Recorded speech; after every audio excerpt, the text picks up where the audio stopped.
I call that a lot of fanfare. Well done. Well, thank you very, very much. This morning, I'm not going to quote from any illustrious authors because I want to tie my subject to personal experiences. Over the last time of over 60 years, I've had the opportunity to watch thousands of persons going out in a great crusade in search of truth. They almost remind me a little of the medieval crusades, in which persons in every walk of life, every degree of intelligence, set out on that great pilgrimage from Europe to Jerusalem. Many got only a short distance and gave up. Others kept on to die in the desert. Still others fought their way through the ranks of the Saracens and either died there or gradually returned to their own lands. A fraction came back. They were all seeking the holy city, the city of their faith. And in spite of every effort for centuries, Christendom was never able to recapture that city. And in a way, this reminds me of the struggle of people today. In every religion, every faith, every cult, and every creed, human beings are searching for the personal experience of reality. They are seeking to come to understand themselves, to find a reason for their own existence, to find that balm of Gilead which has been promised to them. They have come in every color, creed, race, and type, and every degree of intelligence. And yet, with it all, so very few have reached the goal that they sought. Many reached a goal which they thought was what they sought. But after a time it proved elusive and delusionary, and the search continued. The alchemists sought to make gold, and also to reform society. The Hermetists studied the secrets of nature. The Greek mystics and philosophers studied the world with the most profound attention and with the greatest benevolence. Many of them came to extraordinary conclusions, but now in the 20th century, these conclusions are ranged against each other, and a new materialism, a new intellectualism has taken over, and a new pilgrimage has been declared, a pilgrimage into the great economic future of a world industrial wealth. Still, the search goes on, the search for peace among nations, peace in our own hearts, peace in our family lives, peace in our national governments. We are still searching for that mysterious integrity which alone can bind up the errors of society. Now, looking back as far as we can in history on this, we observe a certain number of special points of interest, and these include both Eastern and Western thinking, the wisdom of Asia and the wisdom of the Western world combined. And it all seems to sum up in one peculiar inconsistency, namely that the individual seeks something better without becoming better himself. He seems to think of religion as a way of atoning for something, atoning for his own misdeeds or his own ignorance. He seems to believe that if he can become part of an association of religious peoples, that he can drift with them into the better land beyond. But actually, we are today no closer to that which we essentially seek than we were thousands of years ago, because we have added more to our difficulties than we have to our solutions. And now we all stand in the midst of the greatest challenge we've ever known, nuclear warfare.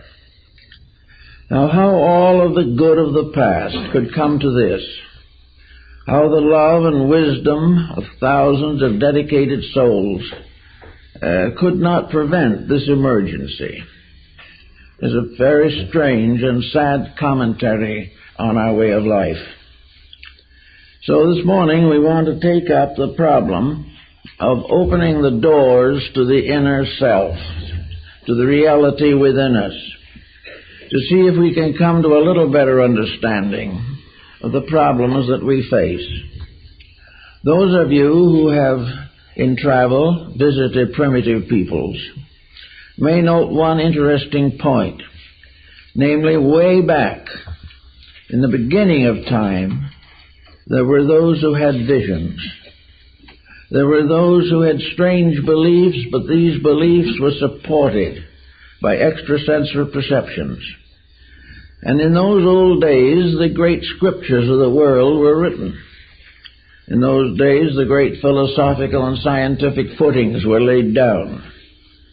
And we have only inherited the skill to make certain improvements upon original revelations. Therefore, the great period of revelation is not now. The great period of revelation gave the world Pythagoras and Akhenaton and Moses, Zoroaster, Buddha, Krishna, all the great scholars and wisdom teachers of the past. Now, why was that the way it is? Why were those days better for the development of wisdom than ours? I think probably the answer to this is reasonably evident, namely, an uncluttered existence. Our ancestors did not have the great ambitions that we have. Even our forebears in this country had no such vast ambitions as we are courting today. In those days, people lived close to nature, which was a great advantage. They lived in a simple, natural environment that had not been spoiled completely. True, they lived in company with some unpleasant animals and things of this nature, and quite early began to develop feuds among themselves. But generally speaking, primitive man lived in a natural world. And living in a natural world, when he tried to create a philosophy of life with very limited resources with which to work, and not really any understanding that there was a philosophy of life, he began to build his way of living by studying the life of the world around him. There is an account, I don't know whether it's completely factual or traditional, to the effect that speech came from nature. That long before the individual was able to have words or created alphabets, he copied natural sounds. And having the proper structure in the throat to do so, he was able to imitate the sound of a waterfall, or a wind through trees, or the cries of birds and animals. And this seemingly was the beginning of language. He found it possible to tell his neighbor or communicate certain ideas, feelings, impulses by accepting the sounds of the natural world. He knew sounds that frightened him and sounds that pleased him. He knew sounds of birth and sounds of death. And from all these he began to develop a series of sounds which became gradually letters of a primitive alphabet. But these sounds came definitely from the natural world. So did everything else he had. He had to come to the conclusion that if he was ever going to understand the invisible, he must be able to find it in the visible. Almost all old theologies are merely abstractions of natural phenomena. The gods were the powerful chieftains. All of the rules and laws attributed to deities were the result of human relationships testing the possibility of community existence.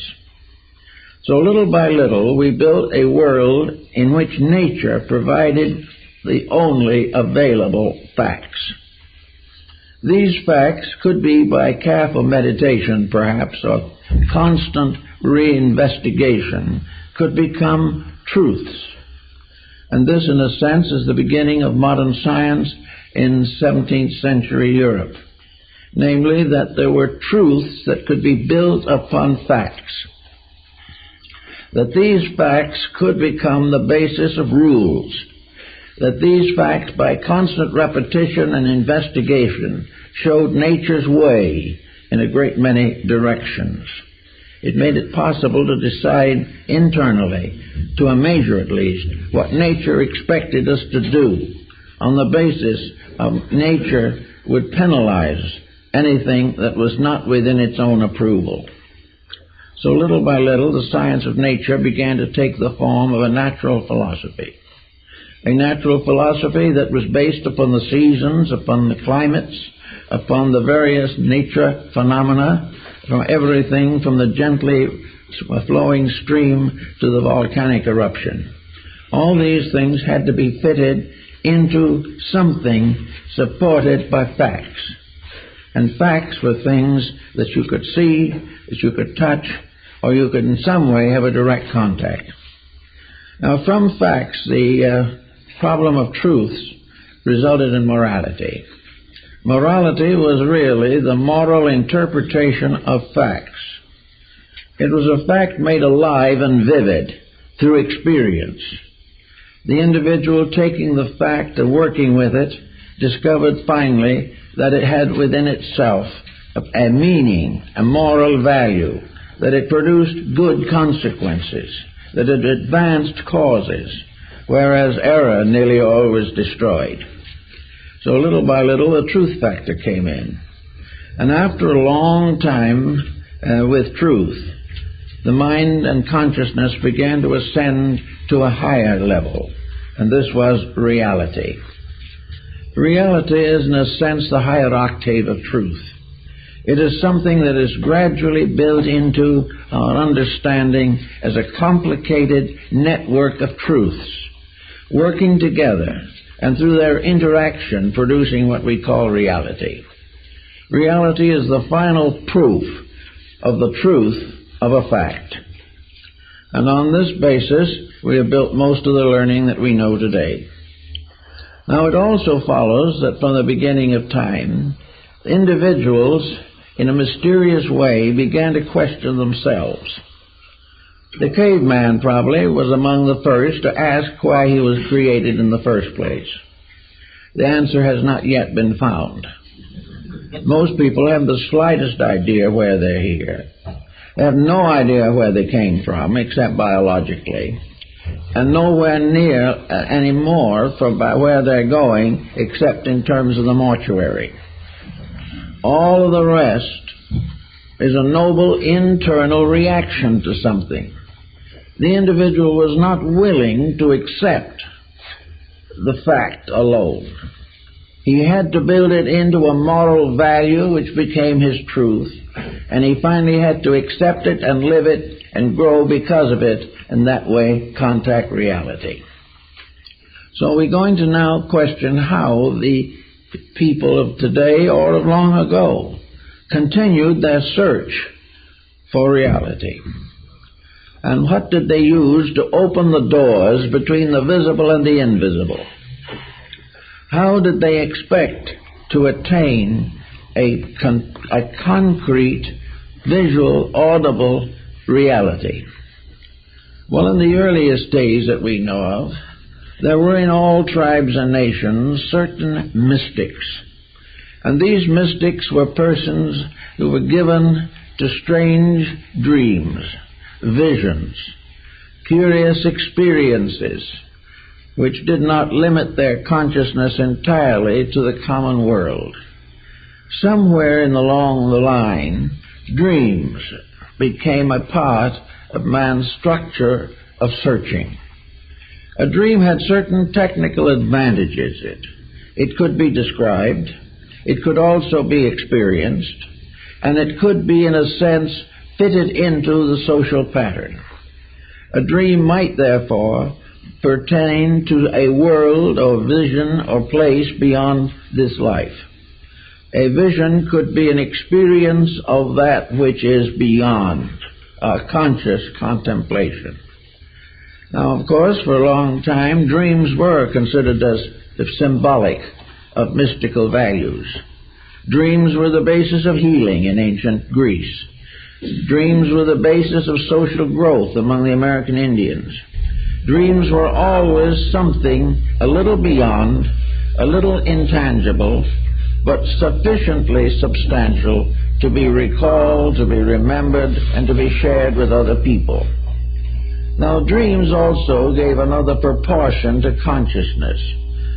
Dreams often were centered in some other place than the one that we are familiarly acquainted with.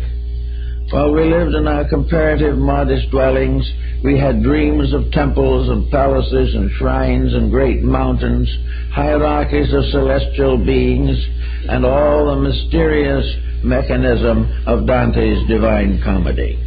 All of these things could be experienced, and we might add, to be practical, they were perhaps best experienced after reading Dante's Divine Comedy, because that type of reading placed certain attitudes or ideas in the subconscious of the human being.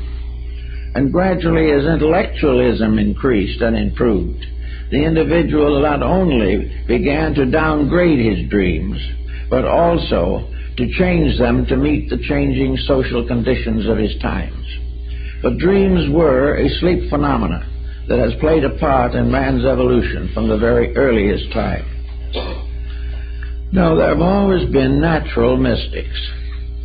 These natural mystics were not necessarily psychics. They had experiences, but these experiences were inward revelations. The true mystic was not telling his neighbor what was going to happen to him. The true mystic was exploring a realm or a vista far greater than the material world in which he lived. Perhaps among the great mystics we should mention Johann Tauler, Jacob Boehme, and Emanuel Swedenborg. These persons came from different areas of life, different levels of culture, but also had similar experiences. Swedenborg was a scientist of high standing, and Boehme was a shoemaker, and Tauler was a monk. These different people all had mystical experiences, and these experiences resulted largely from a great longing or a great yearning, or, as in the case of several of them, a great tragedy in their personal lives. There came a time, and is always a time, when an individual who becomes sorry for himself, perhaps quite legitimately, not simply an emotional state of affairs, but a frustration of the real values of living.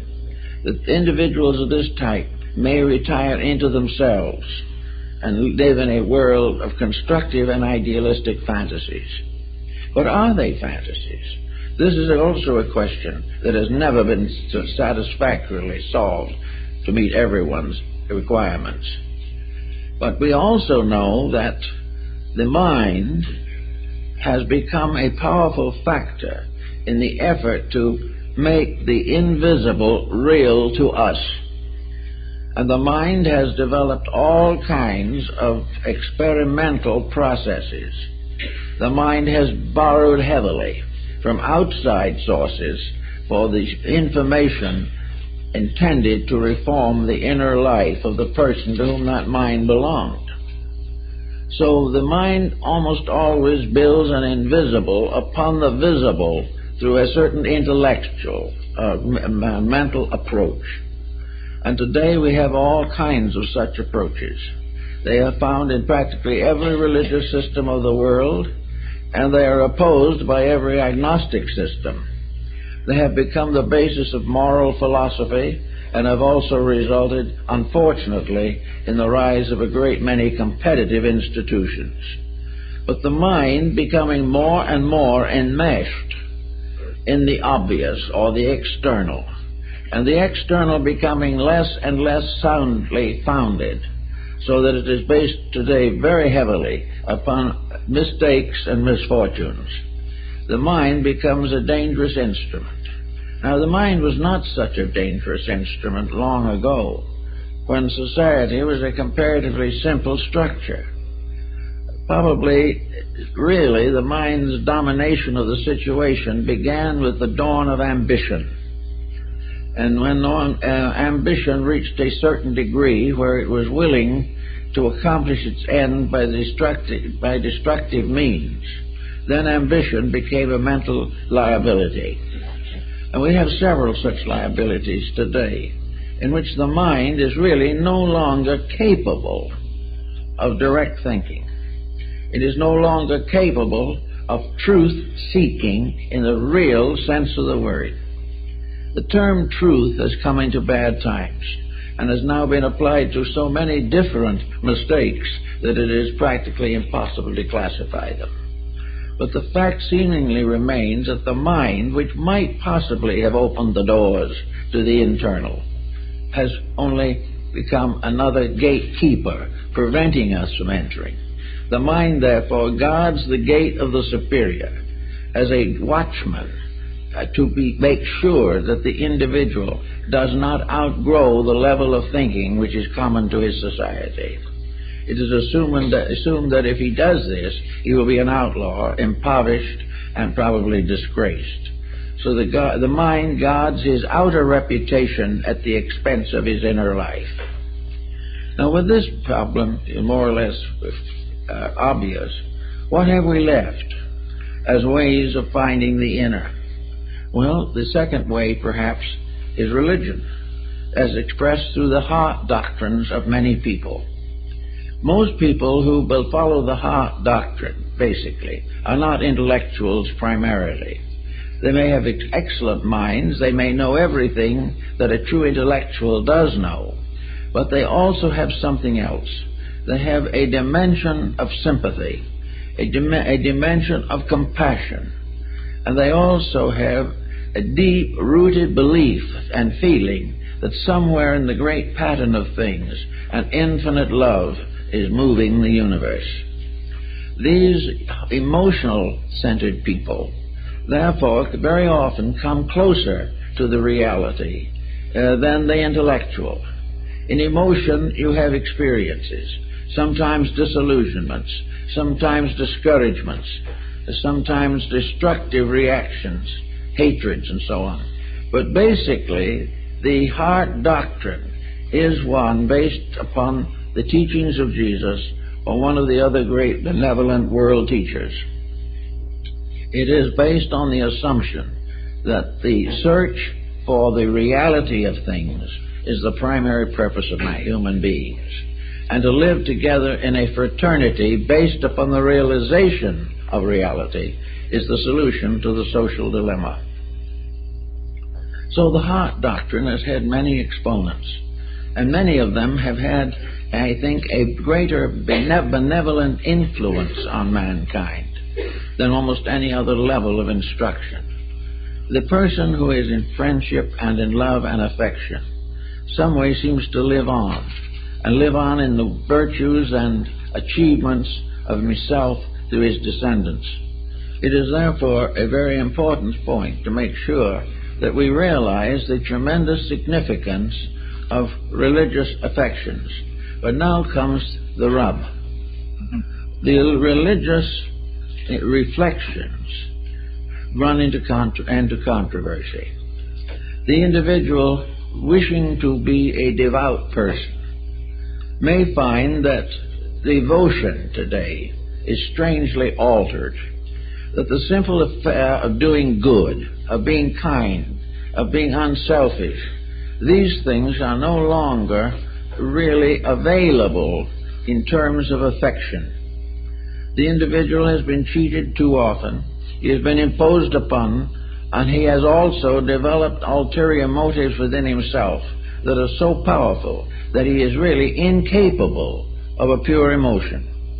He cannot prevent his emotions by being colored, or he cannot reconcile the inconsistency between a noble emotion and an ignoble action. So both exist together in the same person. and this conflict results in a loss of man's affection as a means of liberation. Now, another type of thing, we go down to a lower problem again, but one that's very distinctive, and that is social relationships. The humanitarian, the individual who lives to help the underprivileged, the benevolent person, the person who devotes his life to the service of mankind in one kind of way or another, the devout physician, the devout attorney, the devout industrialist, the individual who basically is unselfish, becomes a servant to physical needs of human beings and also becomes an inspiration to their internal requirements. These all constitute a level of virtue in which the person becomes virtuous through service. And service is, of course, in fact, and in vision and in substance, the noblest expression of man's inner life. But the inner life itself must still be considered. We must try to find out what happens to help the individual to have an inward experience that is great enough to dominate his mental, emotional, and physical attributes, and in that way give him back to the leadership of the best of himself. Plato said that a country is best ruled when the best persons rule. The human being is best governed when the best part of himself leads. Now, some think the mind is the best part, others the emotions, some the physical body itself with its resources. But all of these finally come under the leadership of that which dwells within the body, within the emotions, behind the mind. What is this basis of reality? How are we going to reach it?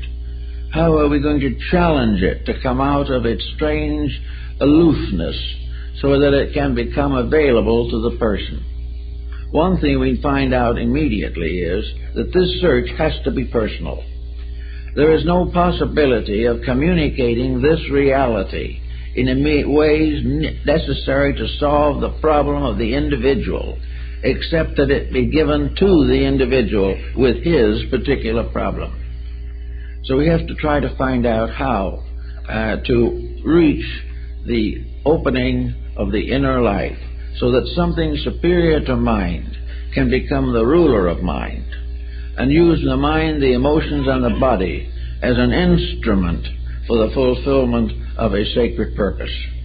This we have to try to discover in one way or another. We begin with it, and we begin to see that in ancient times there were various doctrines that were developed very largely for the purpose of bringing the individual into contact with his own higher nature. That there were teachings that taught him to rise above even the highest aspects of his own mind into an immediate and intimate experience of reality. This became a very deep and important problem, particularly with the Neoplatonists and with the Buddhists and several other groups, that the quest for the way to become enlightened. Enlightenment being, in this case, the light of the inner shining upon the outer. It was not the individual holding a candle up before his own mind. It had to be something else. The light had to be something that came from above and not through him as a person. It had to be a blessing, a benediction, a baptism of the Spirit. And he had to try to find if there was any way in the world in which it could happen to him. And most of those who have achieved greatly believe that it could happen. And those whose recorded remarks and opinions on the subject have descended to us, while they do not tell us the way they developed, and maybe gave us a clue to what we could do in our own time and in our own way. One of the first things that we are told in ancient scriptures is the simple line, "Be still and know that I am God." Now, I think perhaps this is one of the most important statements in connection with man's religious life. The problem of trying to be still. Now, when we think of still, if we are bound to material things, we will simply say that the individual does nothing. That is not the answer. That is not what is intended. Intended only to become part of worship. When the individual seeks the ordinary, he can read a school book or attend a class. When he seeks to know the mystery of his own inner self, he cannot storm the gates of heaven. If he tries to get into the sheepfold, which was the old name for religion, by any way except the proper gate, he is then a thief and a robber. Therefore, the ethics, the morality, the integrities involved have to be kept in mind at all times. To be still to the mystic means to be free from the involvements of mind and emotion, and free also from various physical symptomologies that may arise, in order that he will permit that which is truly the over-self to be heard. The still voice, the small voice, comes to the individual who stops talking long enough to hear it. And that is very rare, even in religion. The problem always is that we are trying desperately to decide for ourselves on mental, emotional, and physical levels those problems and decisions which can come only from something superior to what we now use. We have to some way break into that mysterious realm that has been called intuition or the extrasensory band. Now we have to be careful even of this, because the extrasensory band has now become locked in the intellectual pattern. The extrasensory perception now is merely to explore scientifically those parts of the universe which might be usable here, but which we are not aware of at the present time. Therefore, extrasensory perception may be completely selfish, may be intended to advance destruction, may be engaged in order to find new weapons and new ways of avoiding truth. These things can come from the wrong understanding of what is intended by the concept of be still and know. To be still now, for us, in this particular world in which we now live, it seems to me, is to cease doing that which is not necessary, not right, and not good. The individual must choose sometime to clearly face the fact that he cannot be right if he continues to act wrong, that there is a relationship between conduct and consciousness. There is a relationship between our material personality and that mysterious locked over self which we are seeking to understand. Therefore, it is very necessary to be still in the sense of recovering from all of those intemperances of attitudes by means of which the normal growth of the consciousness is delayed or disposed of entirely. Therefore, if we want to really understand this, we have to begin the process of ironing out ourselves, to get rid of those things which interfere with the natural mistakes of life. I mentioned that one day to a man who came to see me, that if he stopped all these various attitudes that he had, he'd be better off. And he seemed quite unhappy and a little indignant. Well, he said, if I stop thinking about all these mistakes, I'll have nothing at all to think about. Well, that probably is true. But it's possible to imagine that there might be some things to think about that are not mistakes, if we give any ground for such thinking. If we are willing to gradually iron out the impulses and intemperances with which we have burdened ourselves for thousands of years and brought with us in any sequence of rebirths that happens to us. Supposing we say that the individual who wants to get better is trying to grow because the present condition has become intolerable. The person is not satisfied as he is. He is not satisfied in what he has been, but he does not know how to carry himself into the future without dragging this rubble with him. Tomorrow is just another day in which to worry about the problems of yesterday. This whole problem of the continuity of a compound attitude has to be broken up in some way. The person has to be able to be quiet without unhappy thoughts coming. He must be able to be relaxed and think without thinking destructively, critically, or in some way detrimental to all concerned. And if his thinking is so bad he can't stand it, he has got to learn to get over the instinct to take a drink or something and forget himself. The individual trying to forget himself is really telling us he's trying to forget a personality that is impossible. And there is no way of getting away with it except by outgrowing it. Now, some have undoubtedly have been able to drink themselves to death, and hope that by this means that they have accomplished everything that was necessary. While these people belong in believe in the kind of life that we are generally living, they will feel they have got release. But to the deeper thinker, they have solved nothing and have escaped nothing. So that the problem becomes again, cure it now rather than face it later. So in the problem of getting started on this inner search, we have to try to find out that nature, in its own way, our natural compound, is essentially cooperative. The body, with all its natural functions, is really a pretty good creature, considering everything.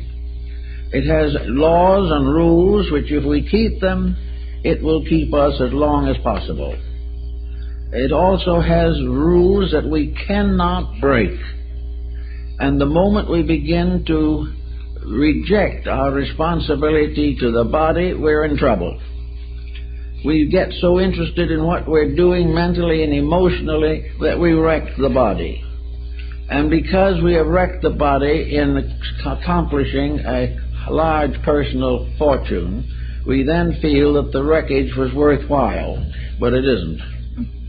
Actually, therefore, the first laws that man faces are obvious to himself.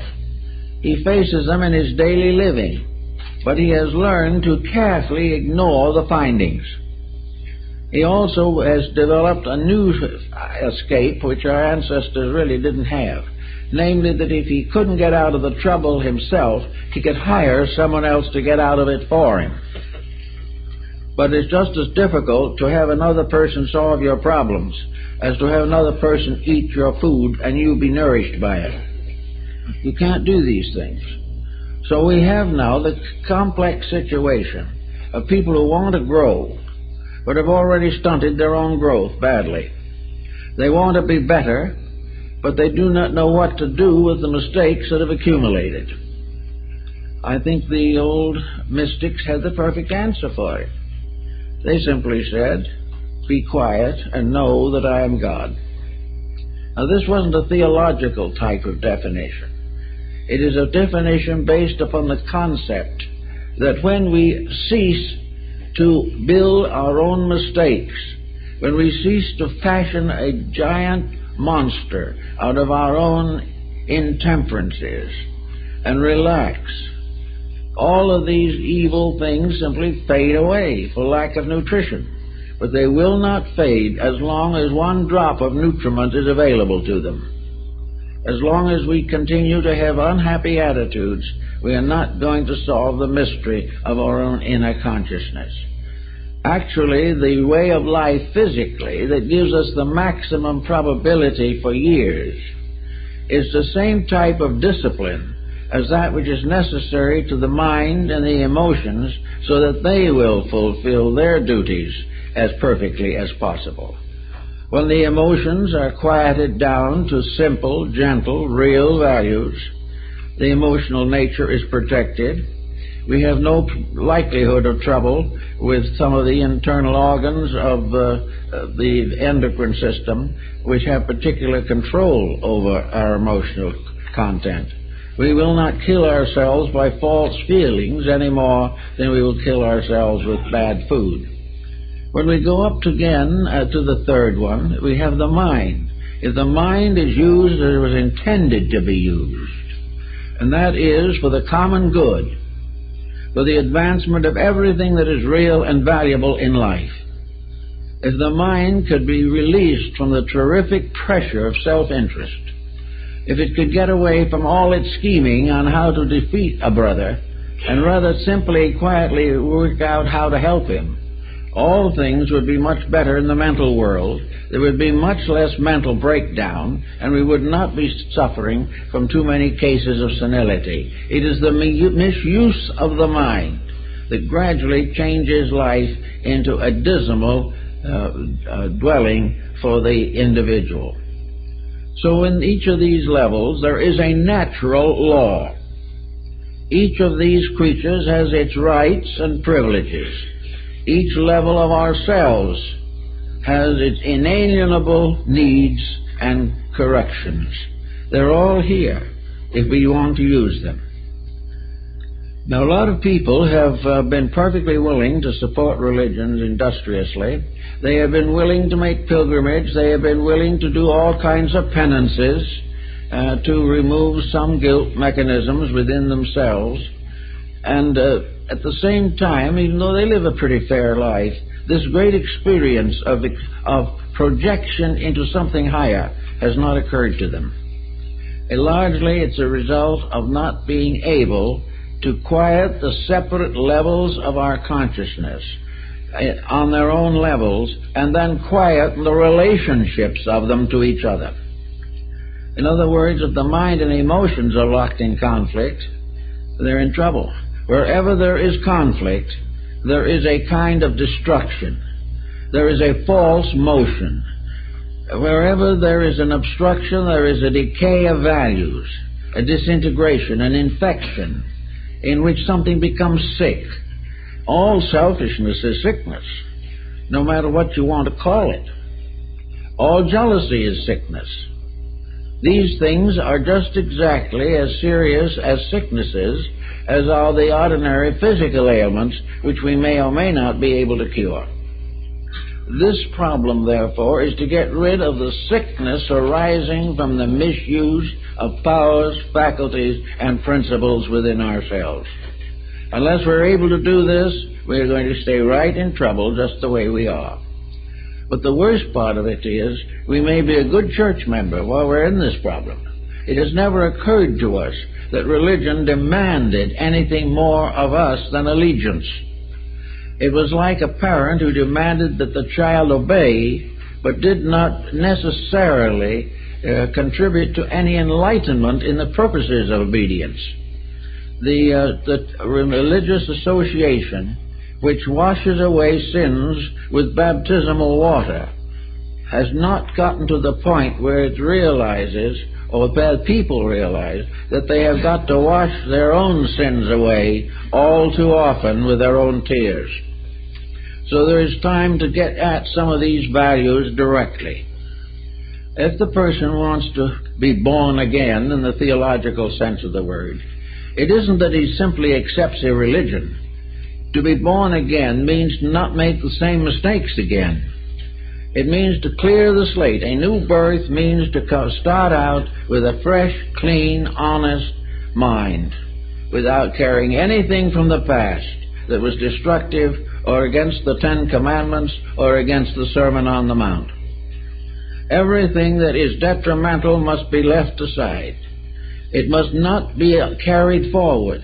Yet the individual may be born again and still be in some business which is highly competitive, or in a family relationship in which tyranny dominates, or children are neglected, or the older members of the family are ignored. All of these things are not assumed to interfere with being born again. But to be born again with them is to be just the same as you were before. Instead of a new birth, it's just a new name for the same old things that you always problemed. Now, out of this, there's something more, though, than just keeping the moralities straight. straight. It is part of this business of being quiet. Every agitation, every intensity of negative attitude is dangerous to the inner life of the person. Therefore, we say that when we want the individual to be still and know, we want the individual to change his entire basic formula for life. It doesn't mean he can't speak. It doesn't mean he can't have ideas. But he has to have only things that work together for good. The body, mind, emotions must be brought into harmonic relationships. There must be no discords in the compound of the person. It doesn't mean he necessarily is awfully well advanced. He isn't perfect. He isn't above making an occasional mistake. But when he makes a mistake, he knows it and he's sorry. And when he's not too wise, he may be much deeper in the mysteries of his own inner life. So the problem is that stillness now is the end of conflict, not the end of function. It is that no longer will the individual be in a continuous disturbance with himself. He will not regret what he did yesterday and build a new regret today. Pythagoras advised this doctrine of recollections to accomplish freedom from habit patterns. He advised his disciples that every day they should live their lives over again backward for that day. See what they did right and what they did wrong, and determine to correct any mistake that was made during that day. Recognize it, correct it, and outgrow it, and reach the condition in which it would not be repeated. So what we're asking for, really, is a good-natured person of kindly disposition who has managed to get over griefs and grievances, who is able to live in pleasant relationships with other people, who is not jealous, who does not tear down reputations, and doesn't lock in feuds with anybody, who holds no violent dislikes over subjects they do not understand, do not take sides on problems they do not know, but whatever happens, remain open and ever watching for the good, and watching and rewarding only the best of their own conduct. This means a more or less simple life. One way that the medievals found to gain this simple life was by joining the clergy. They became monks, lived in monasteries, worked in gardens, spent most of their time in prayer and meditation. But this didn't work quite well either, for in this case, the isolation was the individual arming himself against himself. He was determined to destroy the opportunities to make mistakes and gain virtue in that way. It's not done that way. It doesn't work. The individual does not recover from his mistakes because he locks himself away from temptation. Because temptation is still there, and all kinds of internal pressures affect him and afflict him even while he is in a monastic existence. The answer to the whole thing was, stay in the world, but be able to live your own inner life without worry and fear, and if other people wish to ridicule it, let them, but do not resent their ridicule. It's not worth it. Do that which your inner life tells you is right. And in order to do that, you have to get a message. Now, messages coming from the inner life are often mistaken. Very often what we consider to be a vision is merely a way of supporting our own personal attitudes. When visions begin to support our right to be wrong, we have a good reason to question the visions. Visions can be nothing but nightmares. They can be nothing but psychological expressions of our own defects. They can reveal to a clinical trained psychiatrist or psychologist just what is wrong with our dispositions and why we're in trouble. This type of vision or dream is of no basic value except as a warning. and the individual does not need to have an elaborate analysis of this. For if he has pressures, he will have dreams. And most of the dreams will be related to his pressures, either justifying them or trying to help him to fulfill the things that have created the pressures. So we don't go on that level. But if there are no pressures, if there are no intensities, if the individual is living a very quiet, reasonable, and natural life, perhaps he'll be a little like Jacob Boehme, the great German mystic. He was raised and educated as a shoemaker. He was an apprentice shoemaker. Finally, we got his papers and became a master shoemaker and lived in the little town of Görlitz all his life. He was married and had children. He attended the Lutheran church, and he was a very simple person with only the education possible from a local school, which probably taught him only enough to read the Bible. So this man quietly, peacefully made a strange compact with himself. He resolved to live as best he could in his simple way, the best he knew. And he was a very quiet man and a very charitable man. And when the Lutheran communion turned against him, very bitter, he never for one moment showed the slightest resentment. While they were denouncing him in the church, he was sitting in his pew and listening to it. He was unwilling to even pick a quarrel with the men who were accusing him of heresy.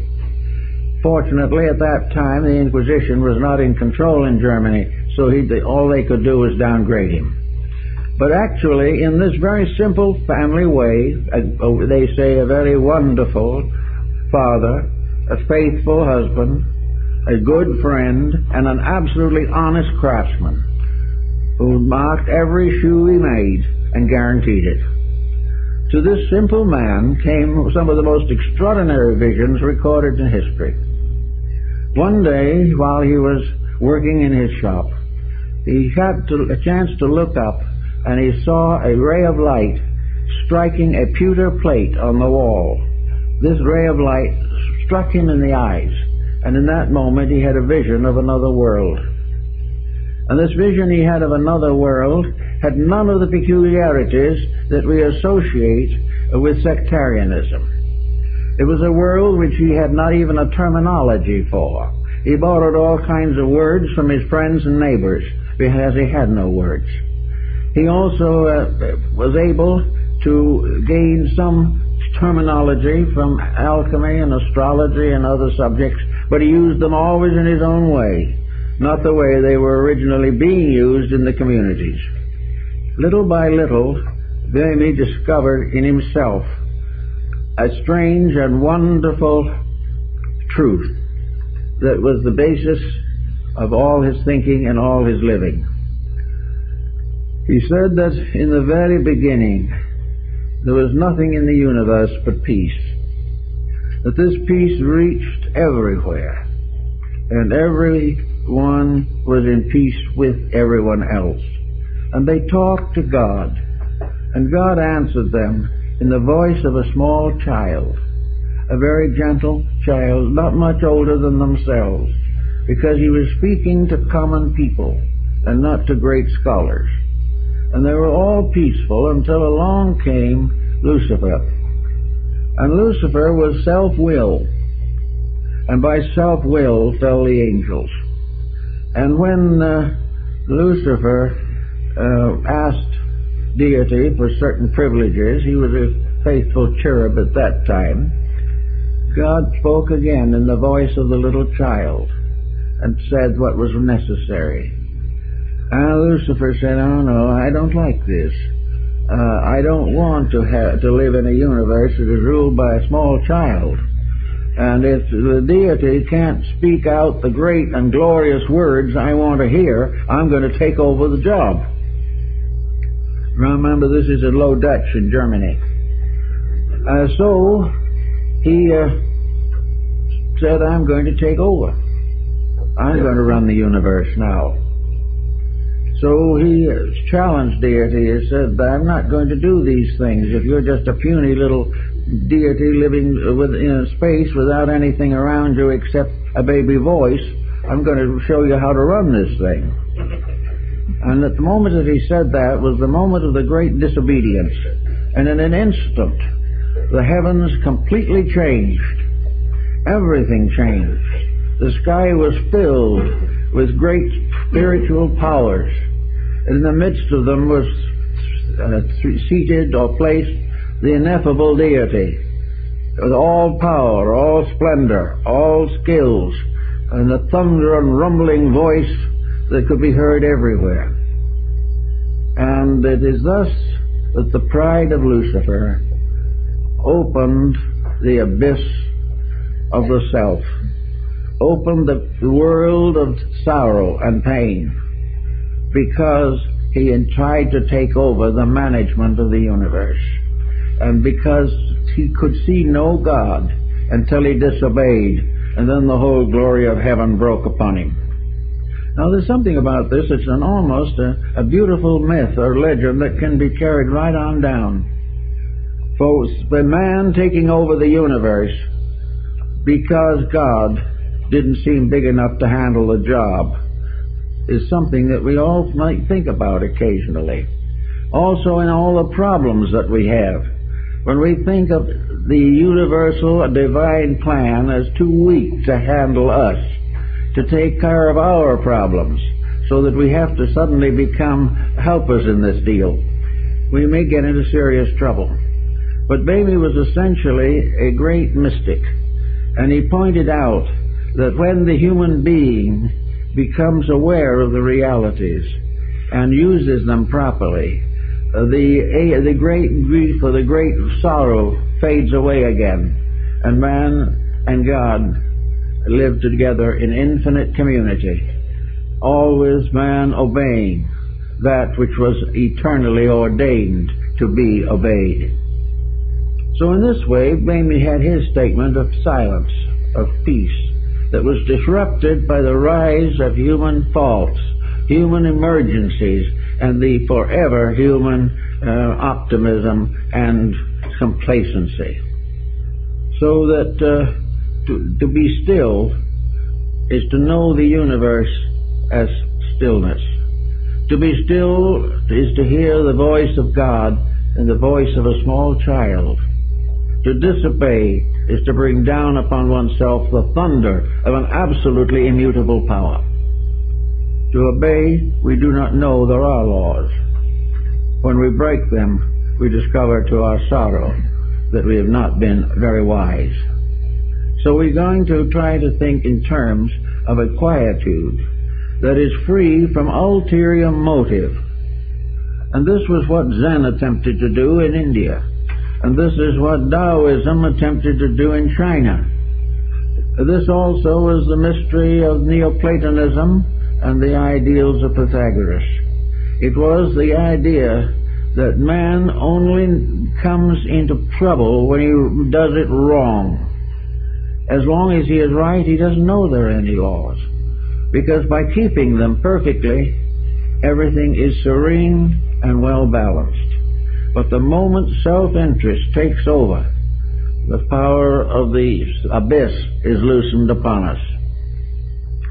So we think now of quietude as just quietly doing the things that are right, peacefully doing the things that must be done in peace, and performing all good deeds in the name of the one sovereign good upon which we all depend, and from which we must gain all our life and resource.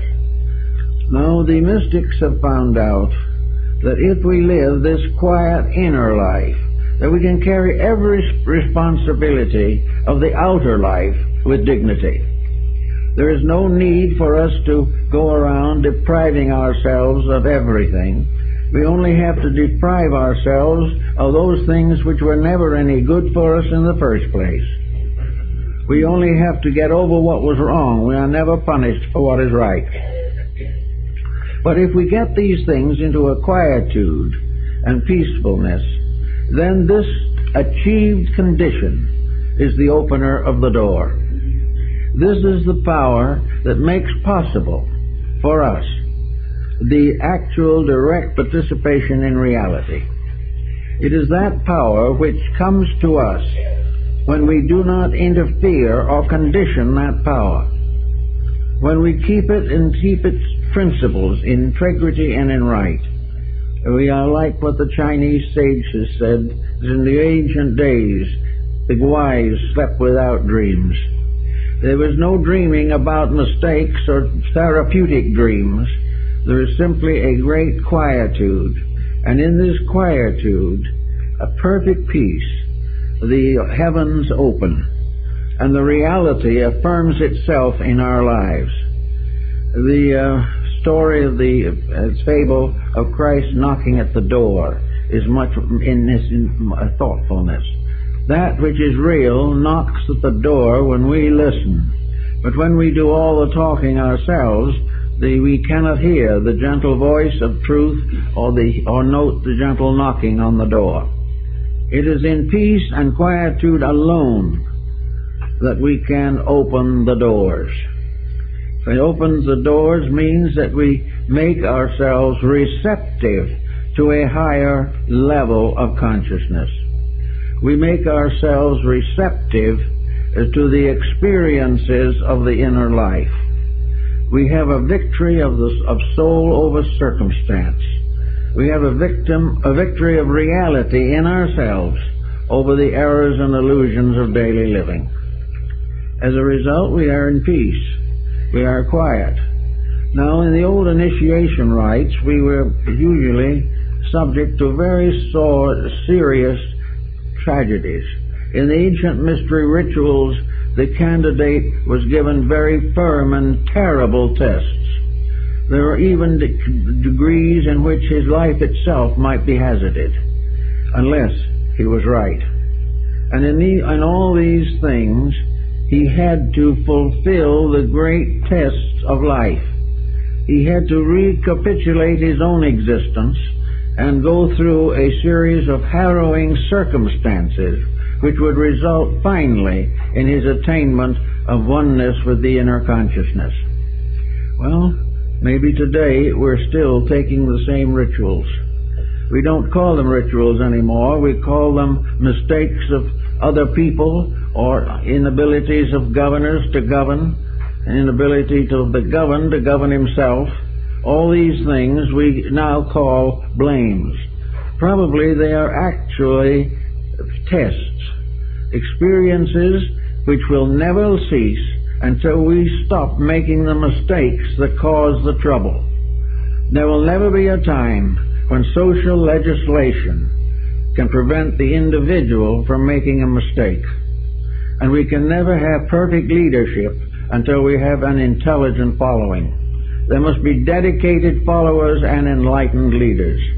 And in every case, the enlightenment means self-victory, the victory of the inner life over the outer circumstances, the outer temptations, the outer beliefs, the outer circumstances which lead to trouble.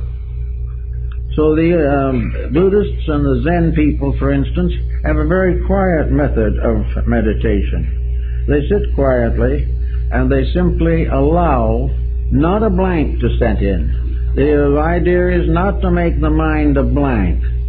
The idea is to make the mind a gentle disciple, kneeling or seated at the foot of the reality within. The human becomes the chela of the divine, becomes the disciple of that which must always be the leader. And various ways these revelations come to people. Sometimes they may come in an occasional dream, which is a vision, or a real spiritual experience, which is comparatively rare.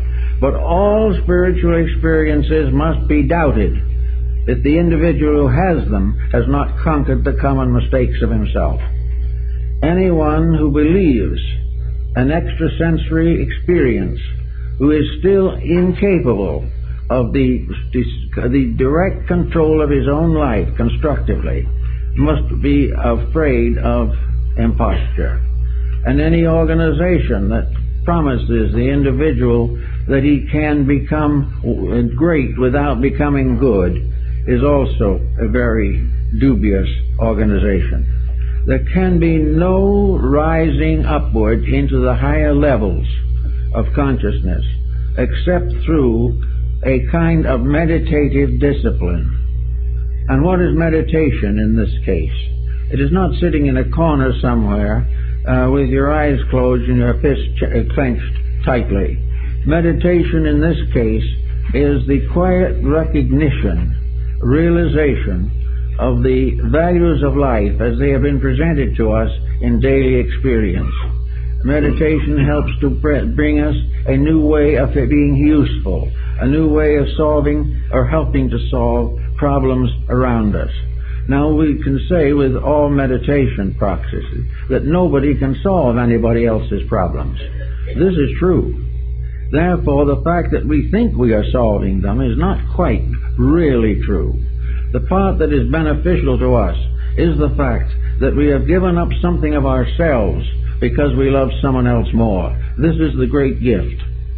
And the great gift in turn going to them may give them the courage to see what we have done and do it for themselves. Every individual who becomes happy must make himself happy. There is no possible way of other people making anyone really happy. And any apparent happiness that arises without the control and direction of inner faculties is going to come on the rocks one of these days and be seriously shipwrecked. All these things are part of a large plan, a large purpose, a divine way of things. And in our quietude, in the small voice, the voice of the silence will speak. And the voice will be like the voice of God in Bamy's vision. It will be a small, quiet voice, never a thundering of power, never a vast expression of some determination, never a final order descending from on high. But it will be the quiet voice of a gentle person telling us something we ought to know, and telling it as though we were beloved children, and not because we were great people. The recognition of these experiences comes often in various small ways. I know, for instance, one case in which an individual was very fond of a garden.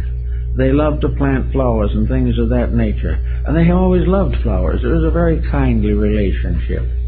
It was a beautiful, quiet relationship, and one day this person, while looking at one of the flowers that was particularly beautiful, had something happen.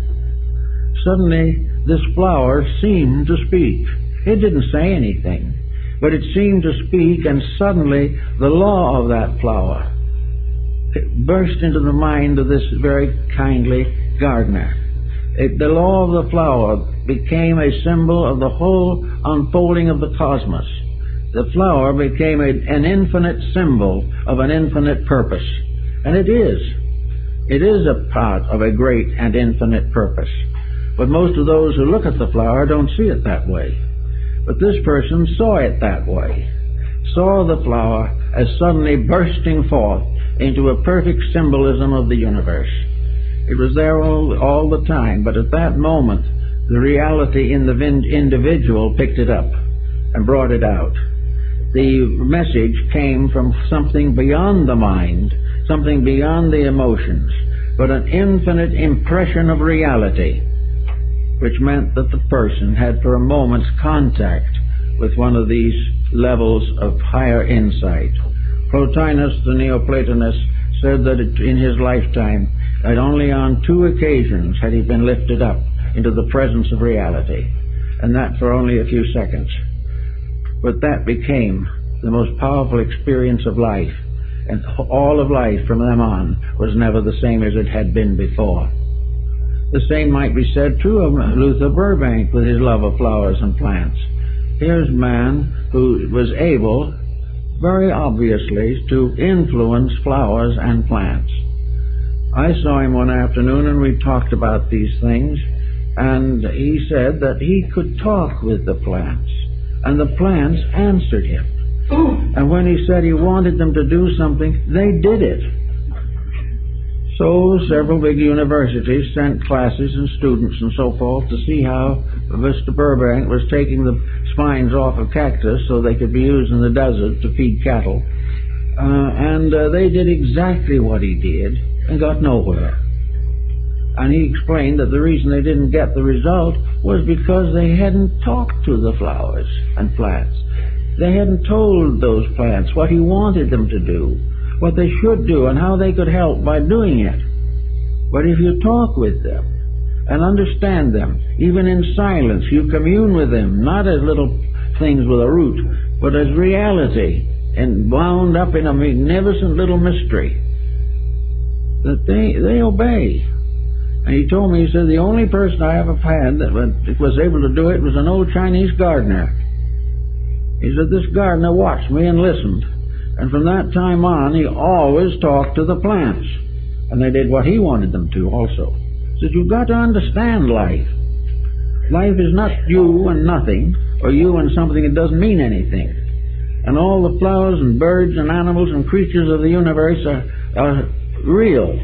And to each level of man's thinking, some form of life becomes immediately instructive. And by accepting the instruction, a great new dimension of consciousness is achieved. This is the only way reality can be proven. It can't be proven in laboratories. It can't be proven in anything except all of nature. This very planet and everything that is on it bears absolute and eternal witness to reality. But the reality is not obvious to the person who doesn't know what the term means, or doesn't know what the experience of it means. To us, humanity is a unique thing, other things are different. We're now beginning to take a little interest in animal life, but at the same time, we haven't found the realities in these things. We haven't found that by looking at the most simple living thing, that we come face to face with a truth, a reality, an inevitable, which we can never influence, but which we can learn to accept and obey. So this is what really opening the door is. This is why the Indian went out and did vigil. He did vigil because he knew that the air was filled with life.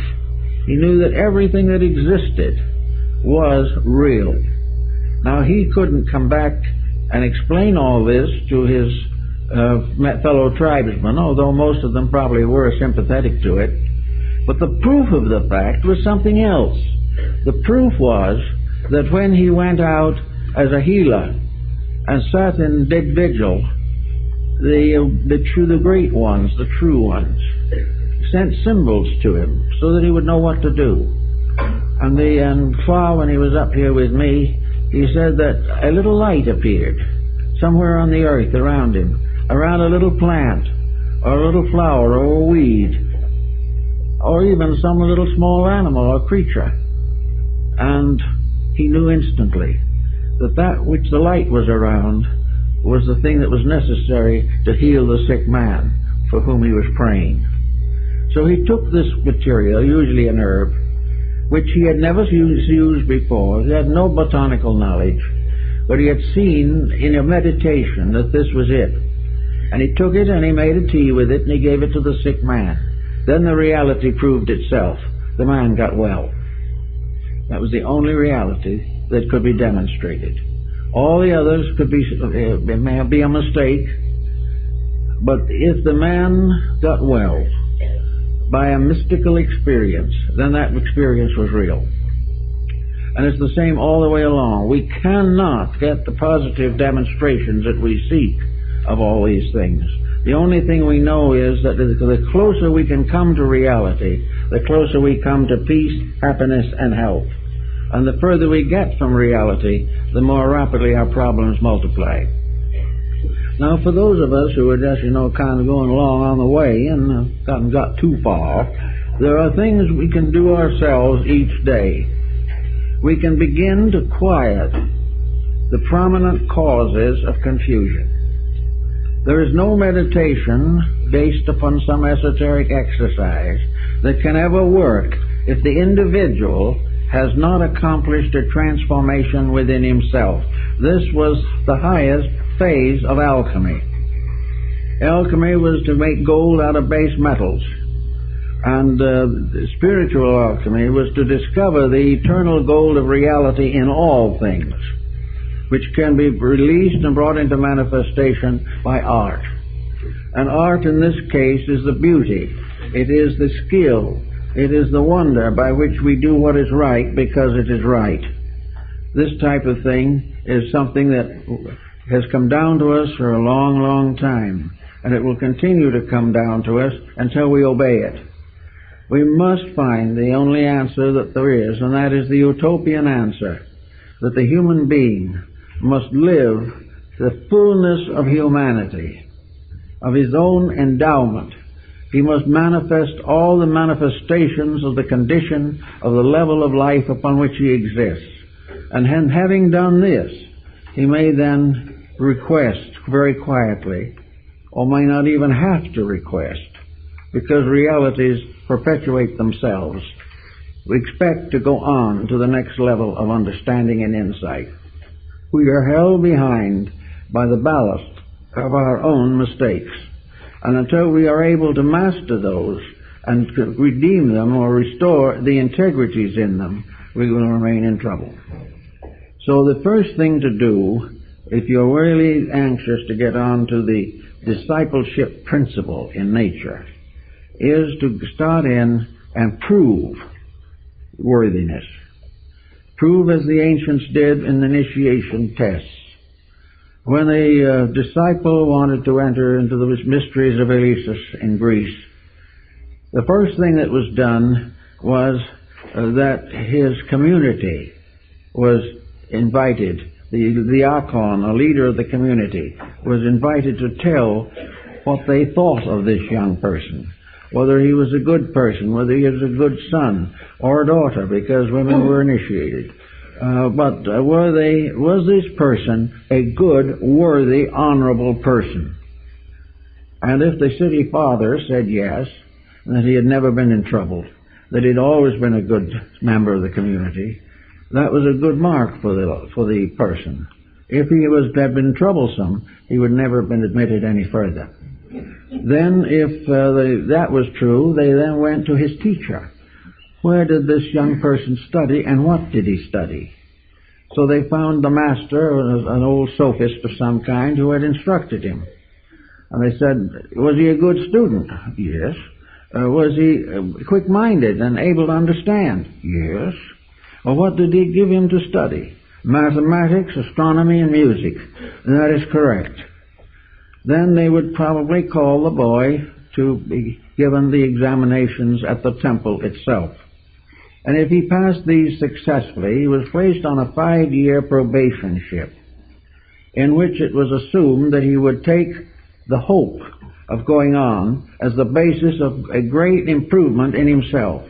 He was to go back to his ordinary life and do those things which he believed would be sanctioned, justified, and approved by the temple. He had to be virtuous and pure and clean and healthy all through this 5-year period. He must have no trace of egotism. He must not look down on others who had been rejected. He must simply live a clean, natural, honorable life, serving his family, keeping the rules of the community, and developing his own inner life.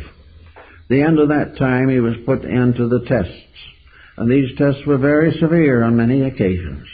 But they were tests of every courage that the individual had. And every opportunity was given to be corrupted or to be sidetracked.